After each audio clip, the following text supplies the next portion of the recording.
Welcome to Human Risk, a podcast dedicated to the understanding of human behaviour as a risk. Here's your host, Christian Hunt.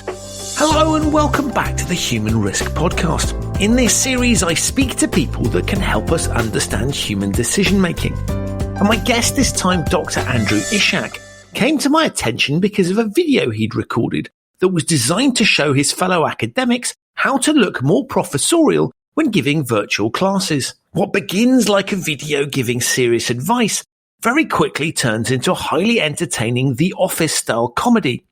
It's funny, incredibly timely, and really well observed, whether you're in academia or not. And given my interest in communications, after all, managing human risk is primarily a communications challenge, I watched a few more of Andrew's videos and decided pretty quickly that he'd be a fascinating guest to have on the podcast. But having qualified on the strength of his video-making skills alone, I was also delighted to discover that Andrew Ishak's work is focused on communication of teams and organisations that work in high-pressure situations, such as tactical police units, fire crews and sports teams. So in our discussion, we cover a wide range of topics, from the way in which sports media confects drama to how teams and individuals perform under pressure. Andrew has some fascinating insights about communication, sport, academia, diversity, risk management, and of course, COVID. Regular listeners will know that just like real conversations, these podcasts aren't scripted. I just let the conversation flow. And when you've got a guest like Andrew, it flows in all kinds of fascinating ways. I learned so much from our conversation, and I think you will too. So please enjoy my exploration of human risk with Dr. Andrew Ishak, starting, of course, with the story of what inspired him to release that video. There's a link to it in the show notes. So, Andrew, welcome to the Human Risk podcast. Thank you for having me, Christian. I appreciate it. It's an absolute thrill to have you here. And before we get on to sort of talking about some of the topics, can you just give my listeners a sense of who you are in your area of specialism? Sure. I am a faculty member in the communication department at Santa Clara University. It's a small Jesuit school, private school in the San Francisco Bay Area. I've been in academia for 12, 13 years, and I'm from California originally, spent some time in Texas, but my background is somewhat broad. I have an economics undergrad degree. I worked in advertising for a little bit. And then I decided to get into communication. And the reason was when I was working in advertising, I really found the ways in which people spoke at work to be the most fascinating thing to me. And so because of that, I pushed towards communication. I studied a couple different things my first couple of years and really settled on this idea of how teams communicate, particularly teams that have this deadline. Right, they have these time pressures. So that's how I got into studying things like firefighting teams and sports teams. That's how I ended up where I am now. Amazing. And so many things I want to pick your brain on, but we've got to start with the thing that grabbed my attention was you put out this video that was so kind of timely, which is really about how to make your Zoom videos look more professional, of a thing that even if you're not in academia, you'll recognize, which is the backdrop that you see from people. What inspired that? Because it's had a brilliant response and it was just so entertaining. It's the kind of thing you can watch several times over. Yeah, well, thank you. I'm surprised by the response. I guess in retrospect, I shouldn't be surprised because this is what every professor's office is like. But, basically that day, you may have seen this. There was an article in the Chronicle of Higher Ed, which is, it's a journal, an outlet aimed at people who work in higher education. And there was an article talking about how we need to make our Zoom look more professorial for students. I actually think the article was pretty well intentioned, but just the way that it came across to most people was that, we need to give these students some sort of, it's 19th century Oxford, beautiful bookshelf background. And I thought, this is very strange because as far as I know, every professor, every lecturer, we're just our offices are pretty disheveled. And so, yeah, I don't know. That morning, somebody had, written that they liked another video that I did. And so I was just kind of feeling inspired by the positivity from somebody else. And I thought, I kind of want to make a video today about something. I don't know what. And when I saw that article, I thought, okay, I know what it should be about. So it really came about in a couple hours. I saw it at 11 o'clock a.m. my time. And a couple hours later, I put the video together and ended up posting it. But really, it was just, I was just trying to have a little fun.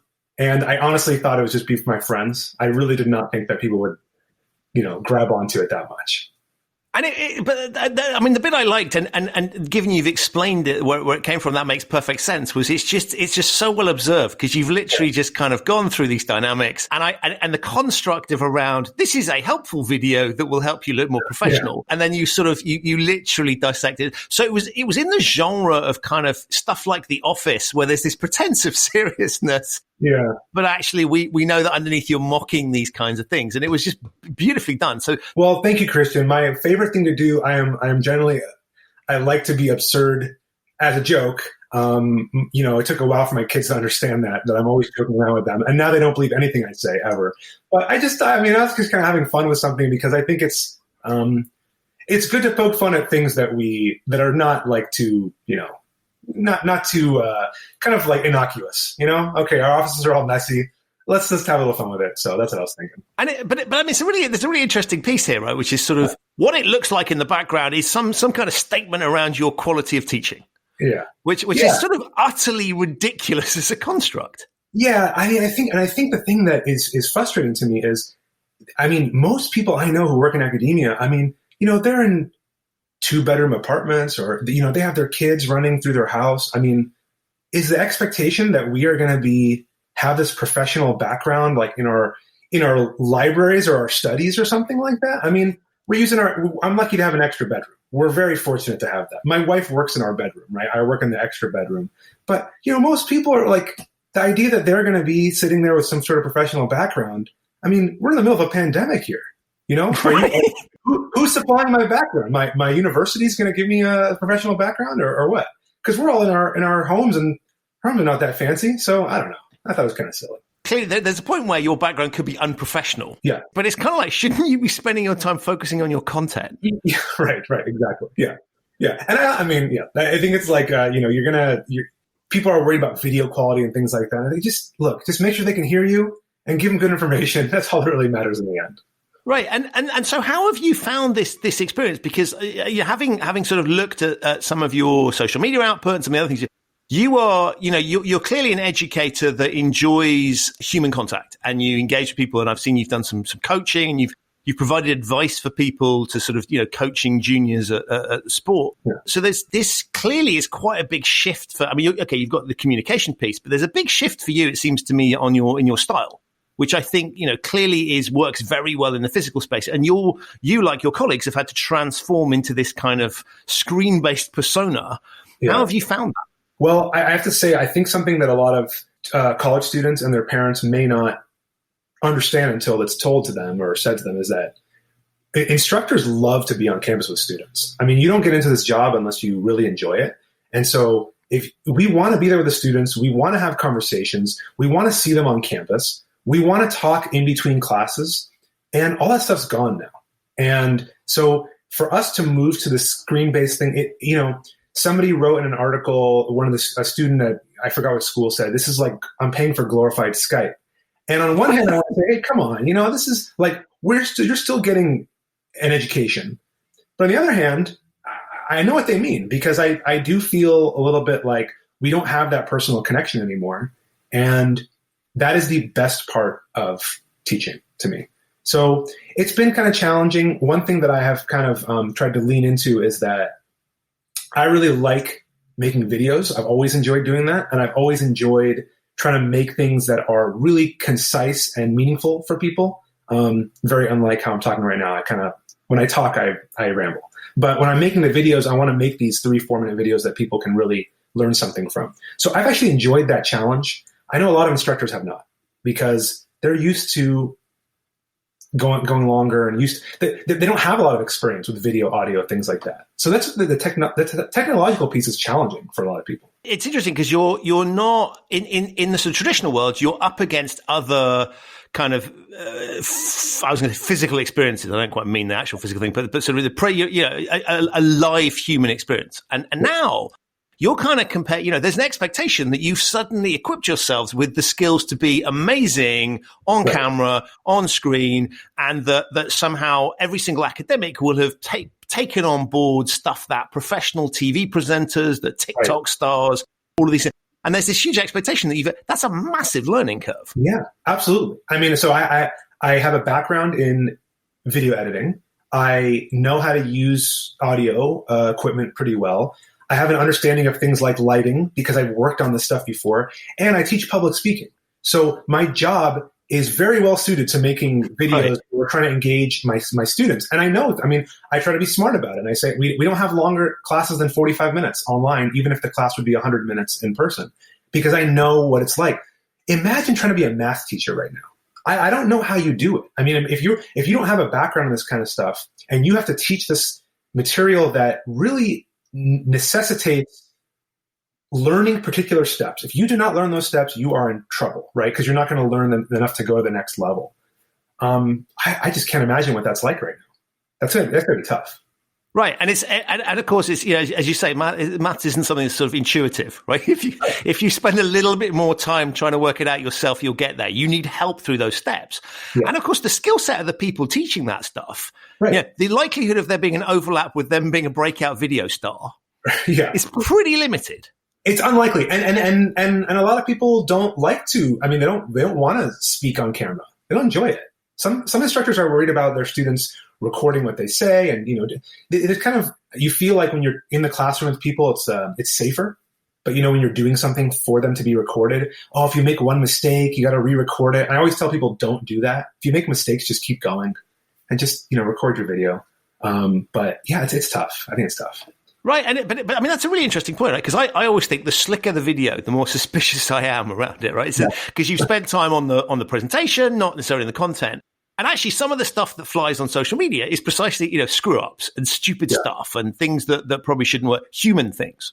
Yeah, that's true. And it's a balance because, again, when I'm making a 3 to 4 minute video that I want my students to really connect with, I do record it multiple times. I'm not using my first recording. But in my 5th recording, if I mess up or I stutter or that's fine. You want students to feel like they're there with you. You don't want them to feel like it's an infomercial for something. Right. Yeah. Look, we could keep riffing on this topic, but I do want to get on and sort of look at your focal point of research because I think it's fascinating. And one of the other videos that I saw was you were doing a nice sort of deconstruct of things that we see. If you watch a lot of sport, which I do, particularly since it's been back on in the kind of lockdown phase, it's been a kind of key command. You did a really nice piece of analysis on kind of sports TV and the construct that they set up there with kind of the talking heads. And I was fascinated by that because I just thought it was like, we'll just get some people in the studio and we'll talk about what's going on. But you've kind of dissected that a little bit and gone, there is something psychologically going on here. And I'd love to kind of explore that with you. So in the United States, sports talk radio has always been quite popular the last 30 years. Sports talk radio is this kind of thing that is so overwhelming because sports talk radio, they cannot sit there and just say, well, here's what I think is going to happen. And it's probably going to be a close game. And no, it has to be an argument. There has to be an argument happening, and there has to be, they call it hot takes, right? You have to have a take, an opinion that makes people want to either love you when they listen or hate you when they listen, right? That's the kind of how these sports shows are set up. So these shows that came on US TV about 17, 18 years ago, started with a show called Pardon the Interruption with 2 journalists, and another show called Around the Horn that came on about that time. The whole premise of the show is here are 2 people or 4 people arguing, right?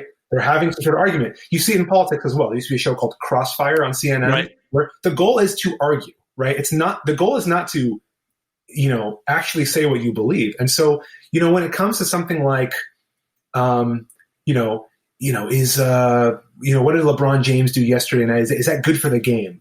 Okay, well, you can have a discussion around it, but it has to be sensationalized. Because if you don't sensationalize it, people won't watch. And then on top of that, if you don't argue about it, then people don't want to listen. If you just agree with each other, it's not fun for people to listen to. And it's sad that it's like that. It's depressing because it's like, oh man, they're engaging in, these arguments just so we'll listen, but it works. It works. People watch sports 24 hours a day for that reason. Just watch whatever's on TV. Right, it's sort of insane in a way because you kind of go, and I love when people deconstruct these things because you sort of go, why would anyone? It's totally logical. Why would anyone tune into this thing? Well, as you say, it's kind of like provocative positions that are set up, and it's sort of like it's almost like, well, we've got there's the underlying subject where there's a bit of competitiveness and rivalry and drama, and we're going to build something on. So it's kind of like derivative drama off the actual drama, which I find a fascinating thing. But we seem to be attracted to that, and I think it's really interesting in a polarized world. I kind of hold some of these things responsible for that stuff, because I go, the whole construct of media is about rows and disagreement. So perhaps we shouldn't be surprised that we have societally some of these challenges. I totally agree with you.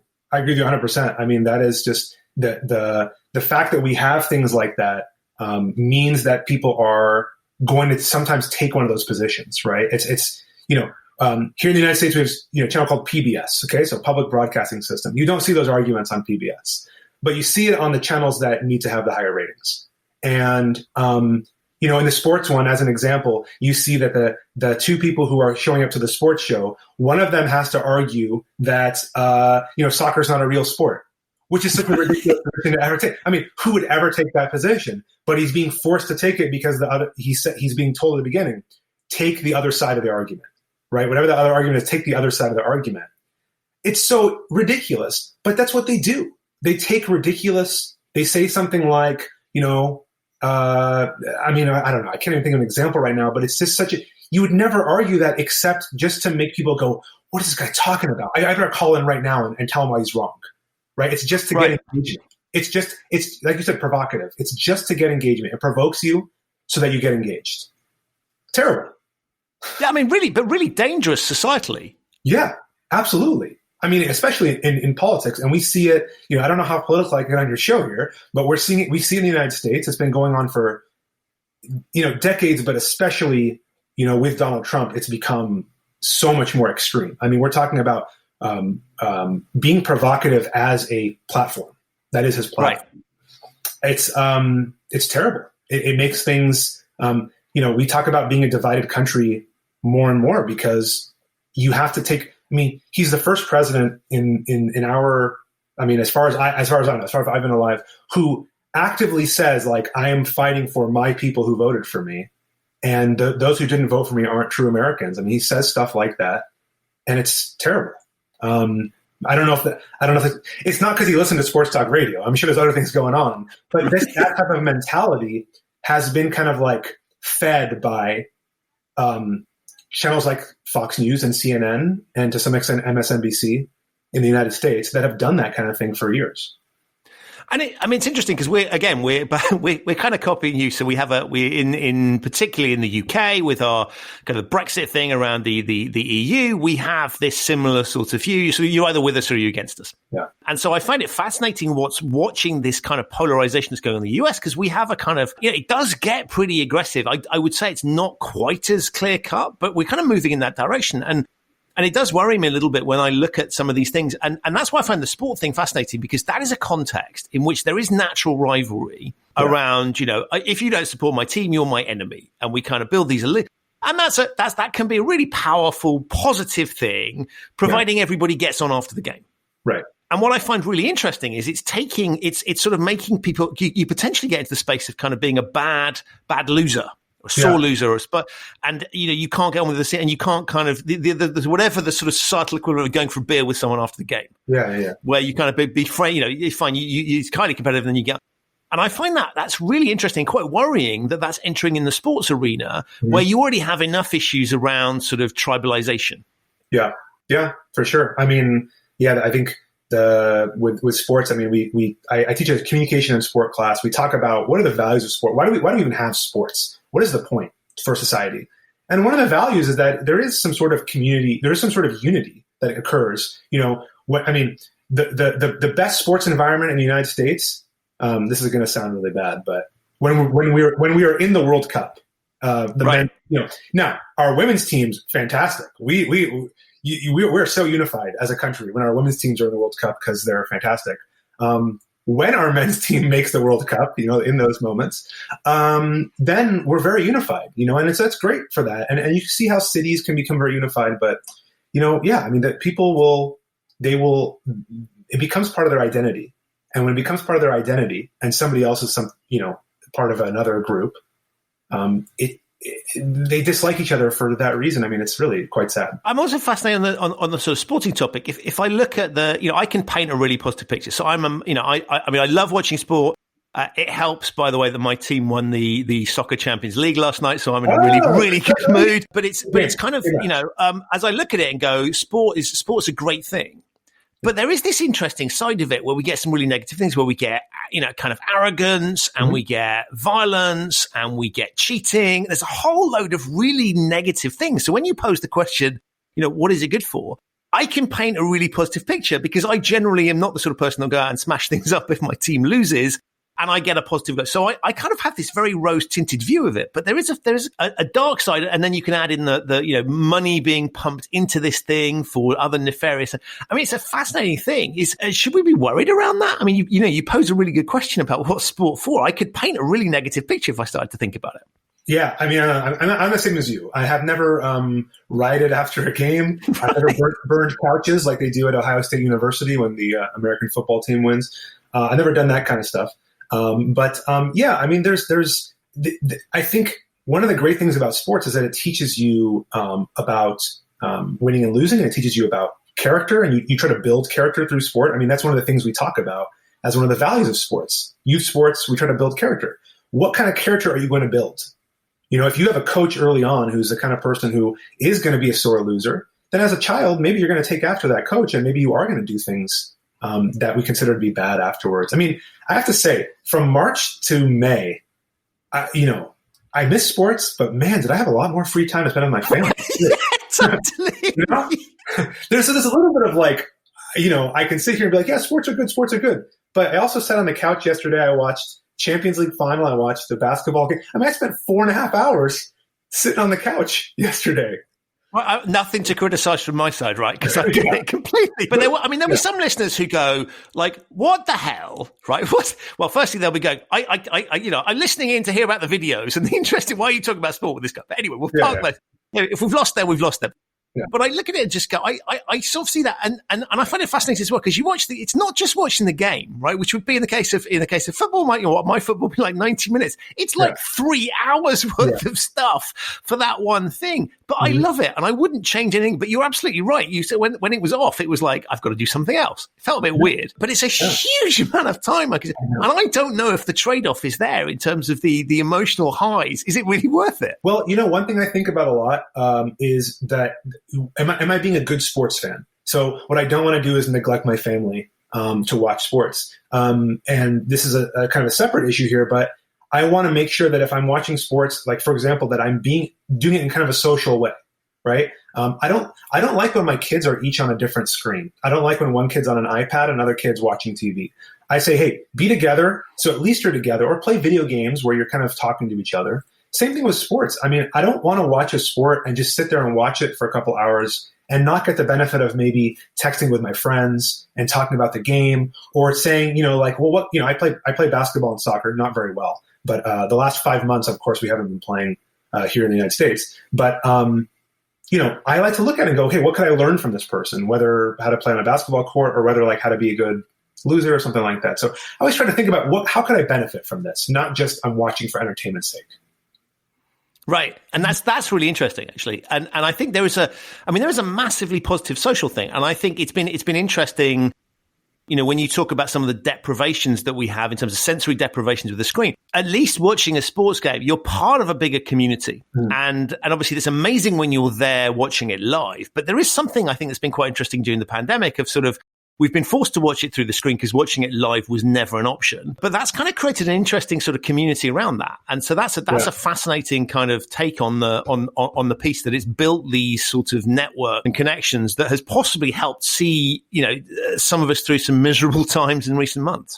Yeah, for sure. I mean, in the United States, I don't feel like we deserve sports right now. We're not doing a good enough job fighting the pandemic to deserve our sports. But I'm still going to watch. That's amazing. It's like the way you're looking after kids, right? You have not been well behaved. No, we haven't. Take your sports away. We haven't. Yet they're bringing back, the NBA, Major League Baseball. All these sports are back, and I kind of feel like, wait, we don't. I don't know that we've done a good enough job to say we should be watching, but I do feel like it's something to turn to. And people talk about sports as a distraction, and maybe that's the negative way to look at it. Distraction is kind of has this negative connotation. But yeah, it's a community building thing. I mean, we watch the games and people are online talking about it together, and I'm on Twitter seeing what other people are saying. So, it has that value that even in a difficult time, I think it still has that value.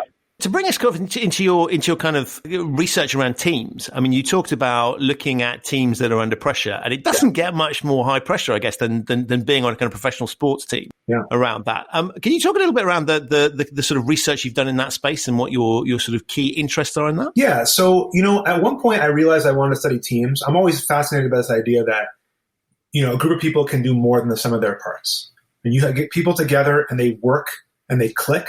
They can do more than they could do individually. I just think that's one of my favorite concepts in life, in society. And so when it works, it's great. When it doesn't work, it's not great. So I've always been fascinated by teams. I want to study sports teams early on in my doctorate at University of Texas. And my advisor kind of pushed me in a different direction. He said, sports, it's kind of, he loves sports too, but he said it's a little bit frivolous. So I started studying firefighting teams. I study teams that have, major impact in our world.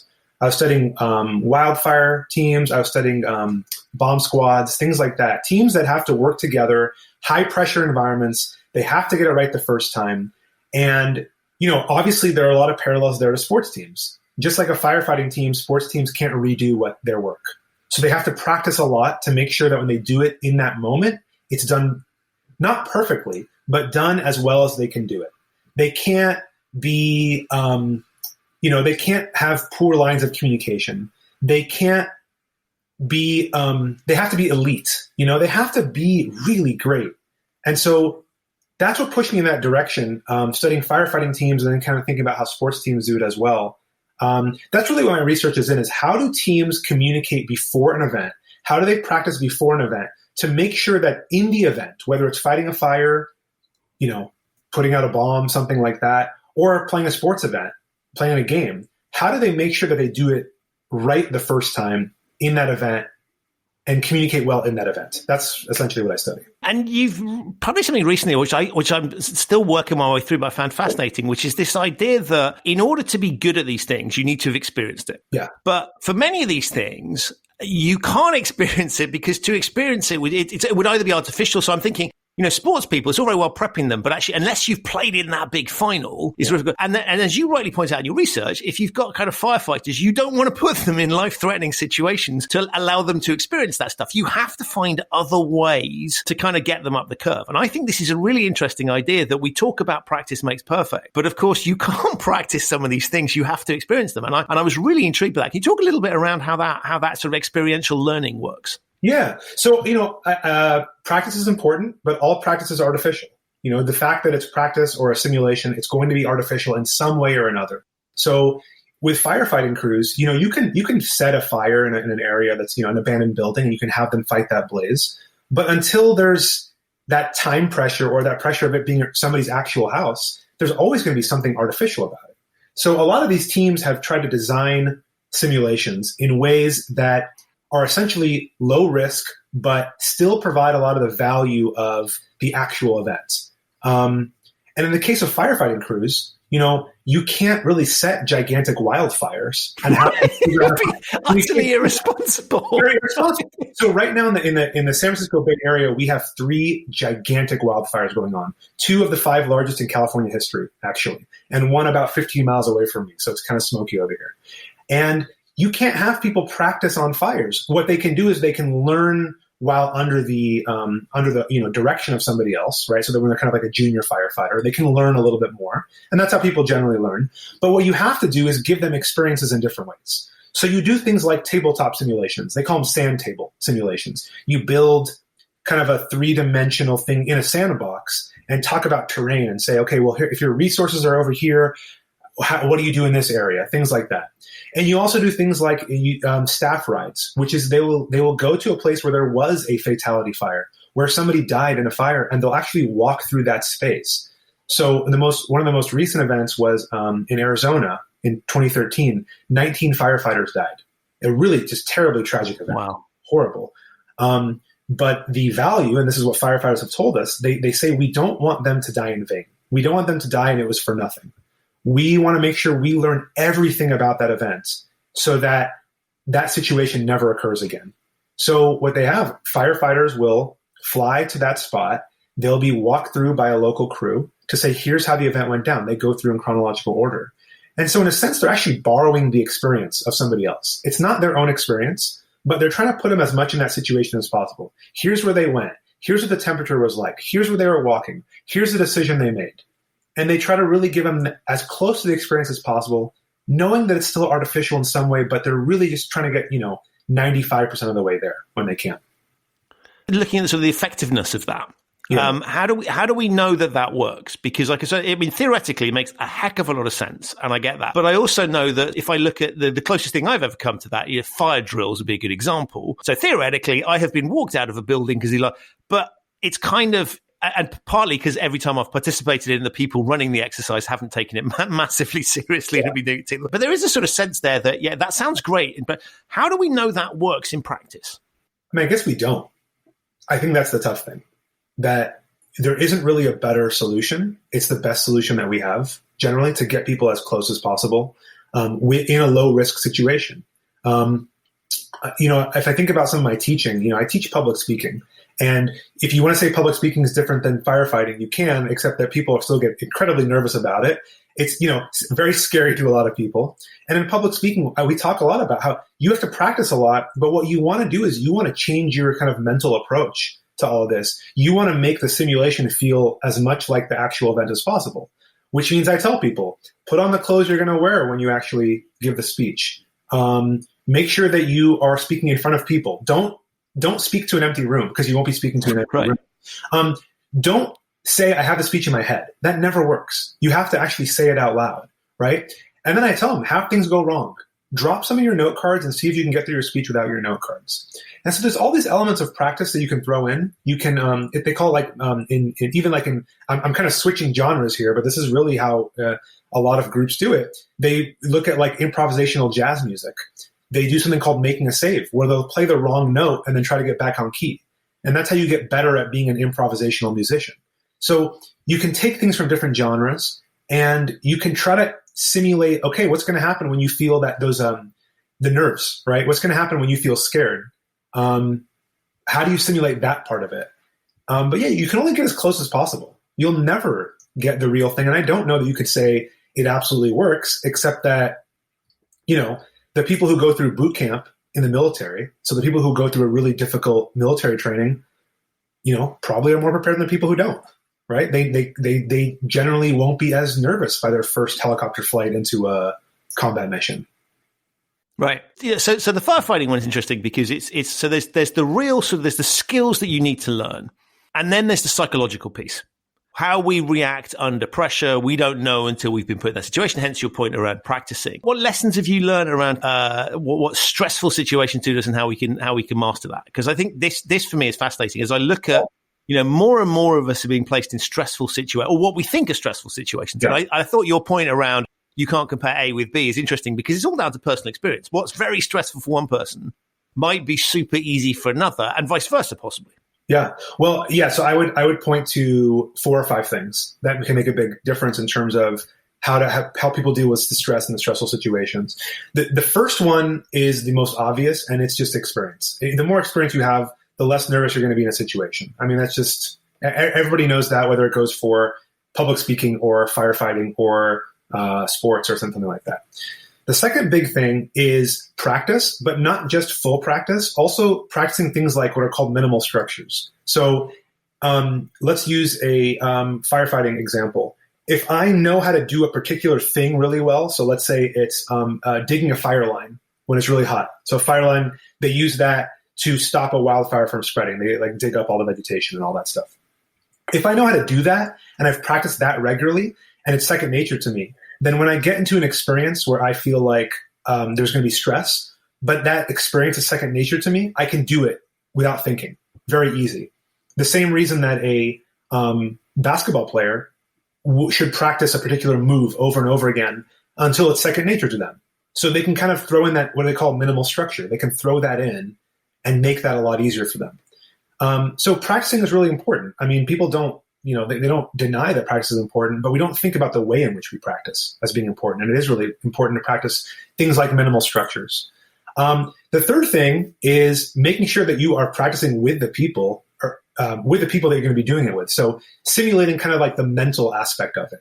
If I know that I'm going to be working with particular people, it's better if I practice with them beforehand, and also better if I'm kind of combining two things here, but I want to practice with particular people, but I also want to think about like the mental approach to it. So I want to think through what I'm going to do. I want to be able to, potentially change mental models. Are you familiar with the growth mindset? Has this kind of taken over? Yeah. So this idea that things aren't, it's an opportunity for me to learn as opposed to an opportunity where I'm being judged. Obviously in firefighting, it's a little bit different because, it's more of like a life or death situation, right? So it's a little bit different, but changing kind of the mental model. And then the last one is really having the right resources at hand. So people don't think a lot about resources when they think about how to be prepared for an event. But if you think about a fire crew, is it better if people are in good physical shape or not, right? And so preparing for a stressful event, if you're in good shape, if you are healthy, if you have extra fire engines at hand, if you know that you have like Canada has just sent down some firefighting planes that pick up water, and if you have more things like that, you're going to be more prepared. You're going to be less stressed out about it. So those are all the things that can be helpful in terms of not only being better at what you do, but also just reducing the stress. If I know that there's going to be another plane available and I'm a firefighter, then I'm going to have less stress than if I know there's no planes available for us. Amazing stuff. And it's so simple, right? And yet sort of not, we tend not to think about those things. Well, Christian, if I could say one thing about the resources is that they're always fighting for more resources, right? Every team wants more resources, but resources are limited. And so that's the interesting thing about the resources is what resources do you want to have? That really is where it becomes a challenge. It's like, do you want to invest in this thing, or can you even invest in it? If you only have a certain amount of money, what do you invest in to get the right resources? That's really a challenge. Right. And it's interesting. I think that COVID has really exposed that, where we sort of some stuff was cut because it was unnecessary. And we've seen it, whether that's companies that sort of ran interesting supply chains or made presumptions around their customer base, or even academic institutions. You've implicitly presumed a whole load of things that turn out to be massively undermined by the piece. But there was a lot of kind of cost cutting that's gone on societally that is now being hugely exposed. So it's a very timely comment, I guess, with all the things that we see going on at the moment. Yeah. Well, one thing I think about a lot is a comment that Donald Trump made, something about, well, if we need to rehire them, we'll rehire them. There's a comment talking about the people who are working on infectious diseases. We can get the scientists when we need them. It's like, that's not how science works, right? You need scientists doing a bunch of background work. It's like insurance, right? We want to make sure that if they do something, that if they could potentially figure something out, that then would cut the time that a vaccine would come in half, right? Because they've done work on something like SARS or MERS. You see it happening, I think it's at Oxford, I could be wrong. I was reading an article about a researcher who's been doing so much work on this, like adenoviruses in chimpanzees. And because she's been doing that work for the last 10, 20, or 10, 15 years, she was more prepared to think about what a vaccine would look like for COVID. It's insurance. If you build those things beforehand, you have the insurance to do to get things right when you need to. From an economic perspective, it looks like wasted effort. Right. Because you're spending a whole load of time doing stuff that says, why do we need this? Well, the answer is you don't see all the practicing they're doing. You just see the performance. Right. And you draw the conclusion. And therefore, actually, psychologically, we're not thinking about the hours of stuff they've spent doing and the screw-ups that happen behind the scenes and the thing. We just see what's there. And so I think there's something interesting where people go, what are these people wasting their time doing? And it's a criticism of science, it's a criticism of academia. This is pointless. Why are we paying for these people to do all this stuff? And as you say, sort of cometh the hour, suddenly the value proposition shifts. Yeah. And it's one of those things, if I can talk about my field for a second, I don't study science, how people communicate science, but think about how important that is right now with the kind of the miscommunication by the World Health Organization, the CDC here in the United States. They've done an okay job at communicating, but I wouldn't say they've done a good job. And we think about how important is it to be able to communicate scientific information accurately and concisely. It's so critical, yet so many people would argue, hey, why are we studying something frivolous like, everybody knows how to communicate. Why do we want to put money into that? Well, we're seeing why it's important, right? We're seeing why it's critical. not everybody sees it until it actually affects them. But I mean, that's a really interesting point that sort of beautifully knits together all of your areas where you sort of go, it is this, because it's associated with spin doctrine, advertising, all these kind of negative things. Mm-hmm. But actually, there's a fundamental piece here, particularly where what you're trying to influence is humans to change the way they're behaving. Yeah, that becomes absolutely key. So I think there's something really interesting around the significance that we attach to that communication piece. And we spend ages teaching kids how to speak and babies and go. So that it's important there.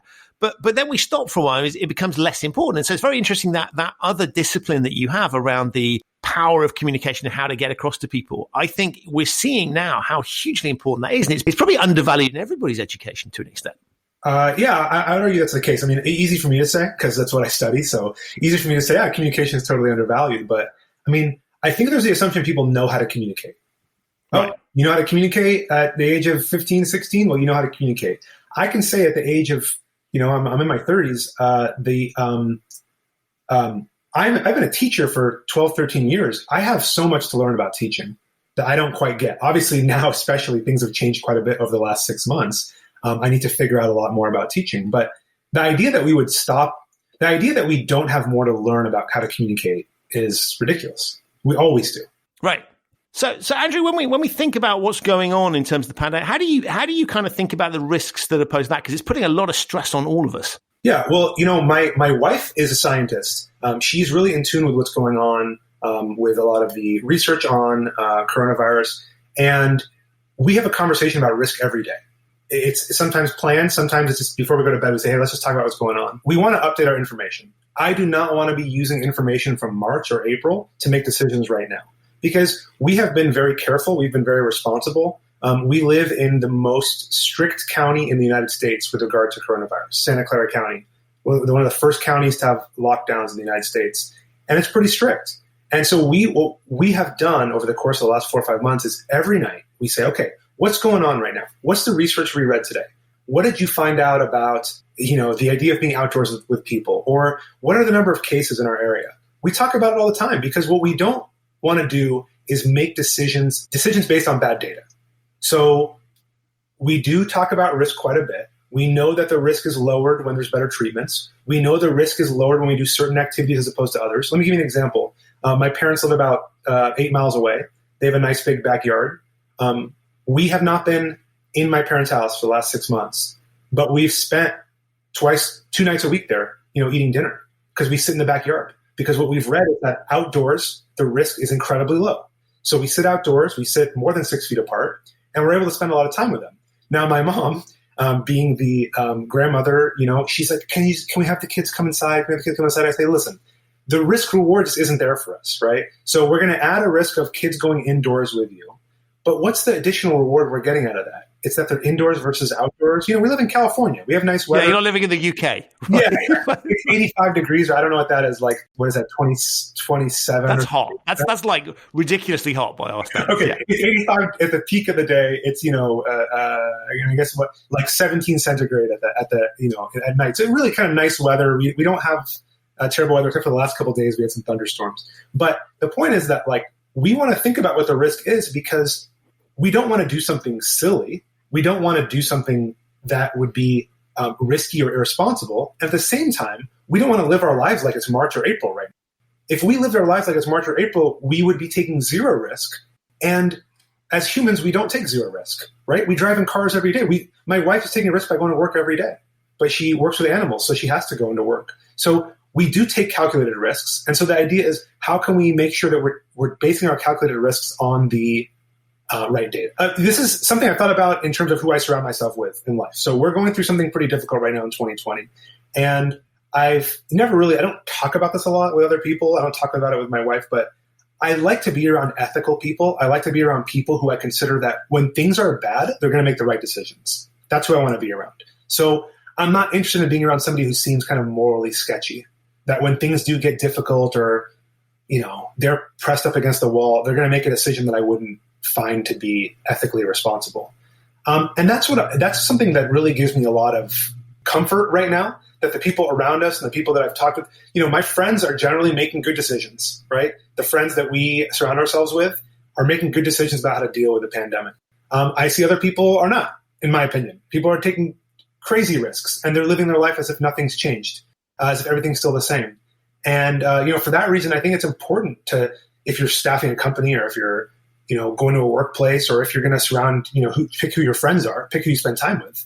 You want to pick people that when things go poorly, they're still going to do the right thing. Right. Not least, I guess, because you've got a sense of what they're going to do, right? So there's a predictability piece that we like to avoid, but there's also the outcome that you'll deliver. And I think that's a really interesting, it's easy to judge people in the good times. It's when they're under pressure. And it's, this loops neatly back into your sort of area of specialism. If people are under pressure and you think there's a sense that they might do something, why would you put yourself in that position? Because that's when it really counts. Yeah, absolutely. And you mentioned the thing about being able to predict behavior. We've had friends in the backyard, right? We have a couple over in the backyard. We stay outdoors with them. We watch, we've been watching some baseball games in the backyard.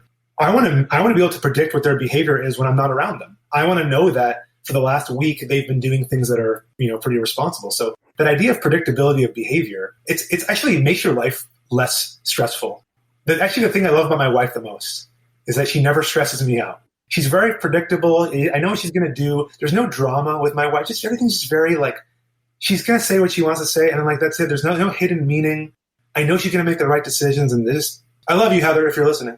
But yeah, she's that's what makes her such a great person to be around, just that predictability. Amazing. And the other bit I wanted to pick up was you were talking about stress situations and sort of looking at decision making around that. And we sort of, when we think about stress, we always think about distress, i.e. the negative sense, but there's also eustress, i.e. the positive end of the spectrum. Have you looked into that and how that can sort of, I guess the most obvious example being sort of superhuman feats. Yeah, where put people under massive amounts of pressure and appalling things happen, right? And you've named some political examples where putting them in a little bit of stress has caused some bad. Yeah. But there are these examples of high stress situations where people do incredible things that they probably wouldn't be capable of doing without that kind of influence on them. Yeah, it's interesting that I'm thinking about that because there are ways in which adrenaline is so valuable to you. Because one of the classes I teach, because it is public speaking, I'm constantly telling students, you still don't want that adrenaline when you're speaking, right? You want the adrenaline when you want to do something superhuman, right? When you want to have the strength. You don't want it with fine motor skills, right? You don't want a lot of adrenaline running through your body when you're trying to write something down or when you're trying to speak in a calm way to people. Right. So, yeah, there's certainly a lot of the value of stress, even on a small level. My wife and I took one class together in undergrad. She said, I'll never take a class with you ever again. And the reason was she had that stress, right? She would go home from class and start working on the assignment. And she's like, have you finished the report? And I'm like, I haven't started the report. Why would I do that? Right? Why would you not start it? I said, well, because it's due in 12 hours. Why would I start it right now? She's been working on it for 3 days because she has that stress that pushes her to motivate her to be the kind of person to prepare in advance, and I'm the one sitting there going, I'll get it done. I have time before class. Don't worry. Right. I didn't have that positive stress pushing me. That's not exactly what you're talking about. You're talking more about when people get adrenaline, they kind of get the ability to do incredible things. Right. Certainly there's value in that. I don't know that would help you think more clearly. And I think that's the challenge for a lot of thinking right now about wildfires and stuff like that. For those kind of teams, I don't think you want the adrenaline. I think you want to be as calm as possible. You want to be making decisions as rationally as possible. Yeah, and it's interesting you talk about the different ways that we approach situations. And I find it fascinating when we look at teams. Obviously, one of the benefits around teams is diversity. You don't want a team that's all exactly the same, both from a cognitive but also from a physical perspective. It's helpful to have different attributes. And so I'm kind of fascinated by, on the one hand, when you talk about these high pressure situations and wanting to have clarity of thought, on the other hand, the benefits of diverse thinking within a team. And how do those two things square up? Because on the one hand, you would sort of go, we don't want lots of different opinions about how we should fight the fire. On the other hand, that cognitive diversity could be quite useful. Yeah, that's actually, it's really interesting because, social diversity is valuable to a point, right? I don't want social diversity where some people think it's okay to show up late because they have they're on event time and I'm on clock time, right? We don't want that kind of diversity. So on some level, you need to have, you can't have every kind of diversity. And of course, there's value to different viewpoints. So we do want some. But when it comes to cognitive diversity, it reminds me of when I played on a basketball team where one person on our team was very good at talking to people under pressure. He's very calm, very calm. Then you had me. I was the opposite of that. I was very good early in a game or in practice. I communicate ideas very clearly. But when it got to difficult situations, I started to stutter. I was breathing hard from playing. I just wasn't good at communicating with people. And so what I noticed when we played together for 2 seasons, I would be the one kind of talking early on. I'd speak very clear-headed. And then he had that ability to come in second half of the game and really kind of be a calming presence with people and speak very clearly. So it's interesting when people recognize they have those kind of different abilities.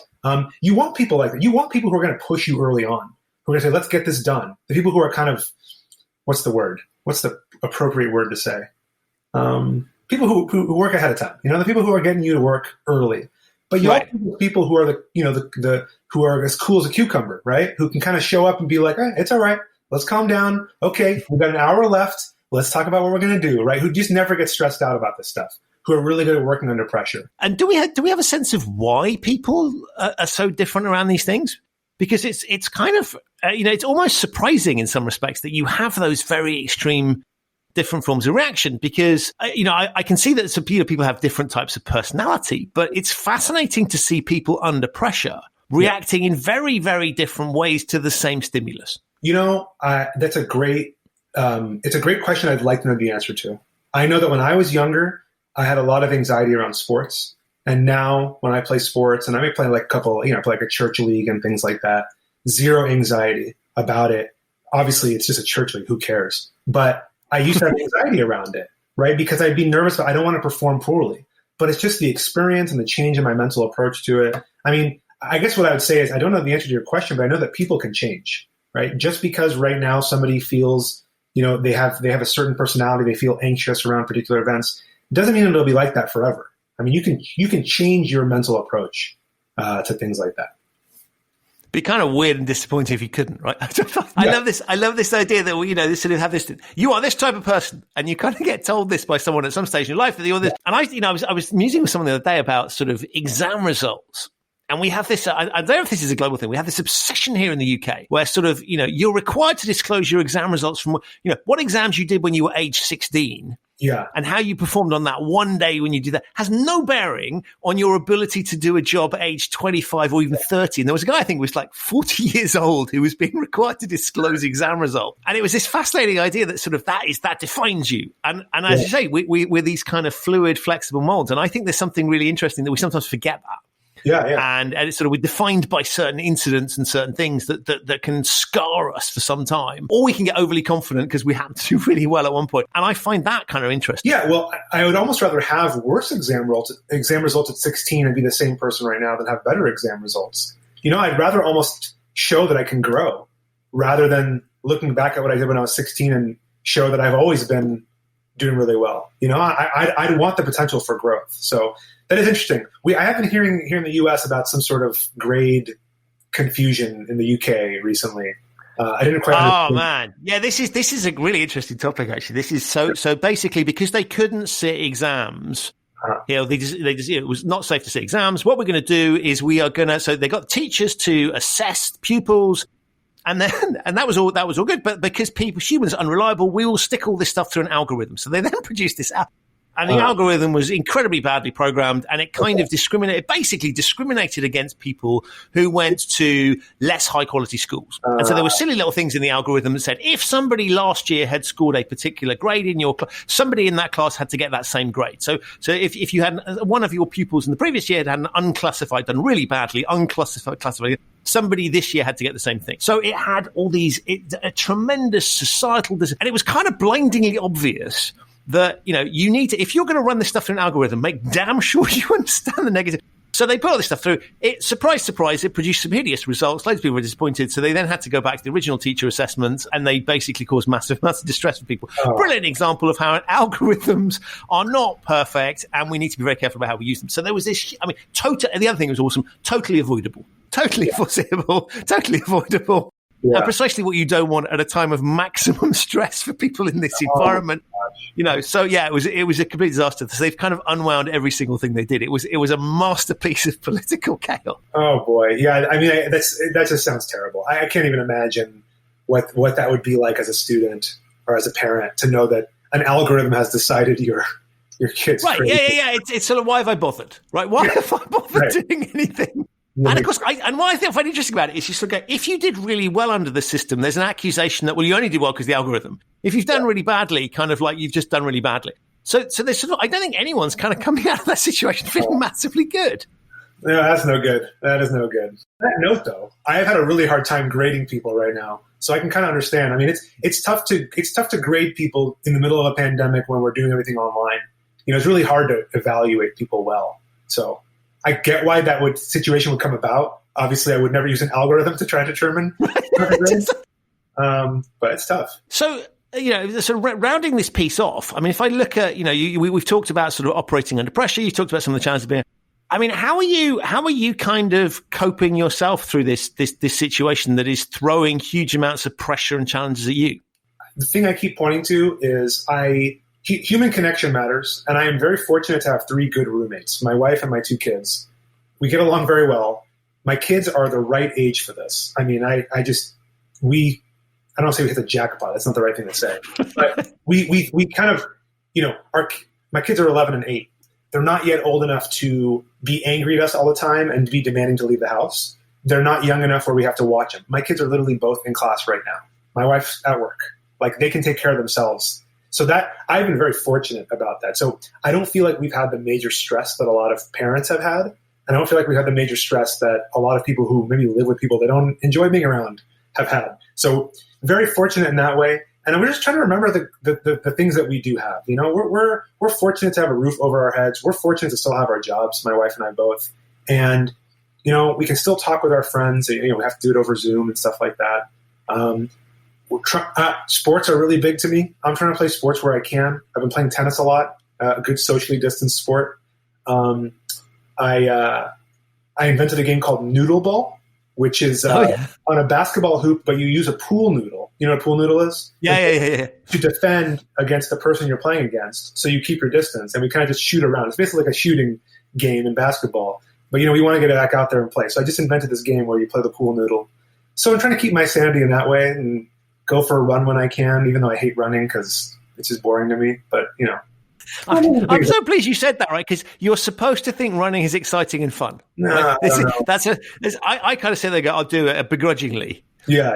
And it's kind of like I'll listen to a podcast, right, so that I have something to take my mind off this hideous activity. So I'm not in that space where I love this thing, but I'm so pleased you said that. Yeah. I mean, again, going back to this idea of sports as being social. Sports, I want to be social. I'm not playing sports just to have fun shooting a ball or kicking a ball. I'm playing to hang out with people. That is it. So one of my biggest disappointments of the pandemic is that I play, here we call it soccer. So I play indoor soccer twice a week with my people at work. But we can't play right now because the gym is closed at work. We can't play. We're not allowed to play in this county right now. That's one of my biggest disappointments. I don't get the chance to spend time with people I really enjoy, working out for an hour twice a week. That's been one of the hardest things for me. So whenever I can fit sports back in, I've always been pretty happy about that. Fantastic. Look, I could continue talking to you forever, but we're sort of running out of time. So look, firstly, thank you so much for all the stuff that you put out on social media. And I'll put links to there because it doesn't matter what you do. I think the messages and the stuff that you're transmitting will entertain people, but I think it's also really valuable. I think this communication pieces we picked up is a super powerful thing. But I've thoroughly enjoyed our conversation as well. And I think you're just, somebody that's really positive and has some amazing things to offer, and who all the people you're educating, your students, are incredibly lucky to have you. And I've been incredibly privileged to have you on the podcast. So thank you so much. Christian, thank you so much. I really appreciate your kind words. I really enjoyed it. And I look forward to putting out some more videos for you.